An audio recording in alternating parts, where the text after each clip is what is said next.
السلام علیکم ورحمۃ اللہ وبرکاتہ۔ رمضان کا آخری عشرہ شروع ہو گیا ہے، وہ وقت جس میں شب قدر جیسی عظیم رات آتی ہے جو 1000 مہینوں سے بہتر ہے۔ لیکن سوال یہ ہے، اس آخری عشرے میں کون سی عبادتیں سب سے زیادہ طاقتور اور مؤثر ہیں؟ آج کی ویڈیو میں ہم آپ کو بتائیں گے 3 ایسی عبادتیں جو اگر آپ نے اس عشرے میں کر لی تو آپ کا رمضان اور آپ کی زندگی دونوں بدل سکتی ہے۔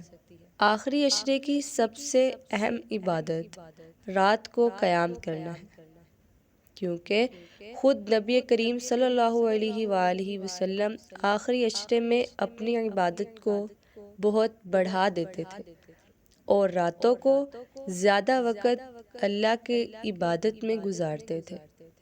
آپ بھی کوشش کریں کہ تہجد کی نمازیں پڑھیں، تراویح میں خشوع کے ساتھ شامل ہوں اور رات کے آخری حصے میں اللہ سے دعا کریں۔ یہ وہ وقت ہے جب اللہ بندوں کی دعائیں خاص طور پر قبول فرماتا ہے۔ رمضان کو قرآن کا مہینہ کہا جاتا ہے۔ آخری عشرے میں کوشش کریں کہ قرآن کی تلاوت زیادہ سے زیادہ کریں، چاہے روز ایک پارہ پڑھیں یا چند رکوع ہی کیوں نہ ہو۔ اہم بات یہ ہے کہ دل سے اور غور کے ساتھ پڑھیں۔ قرآن پڑھنے سے دل کو سکون اور روح کو طاقت ملتی ہے۔ آخری عشرے میں دعا اور استغفار کی بہت بڑی اہمیت ہے۔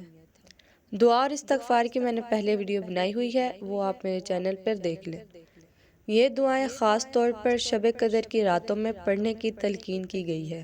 رمضان کے یہ آخری دن بہت قیمتی ہیں۔ ہو سکتا ہے ہمیں اگلا رمضان نصیب ہو یا نہ ہو، اس لیے کوشش کریں کہ ان دنوں میں زیادہ سے زیادہ عبادت کریں، اللہ سے معافی مانگیں۔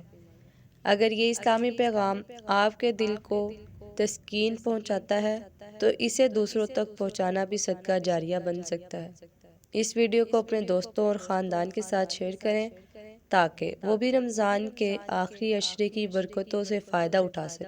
اور اگر چاہتے ہیں کہ ایسے ہی دل کو تسکین دینے والی اسلامی پیغامات آپ تک پہنچتے رہیں تو ہمارے چینل کے ساتھ جڑ جائیں۔ اللہ آپ کو رمضان کی برکتوں سے مالا مال فرمائے، آمین۔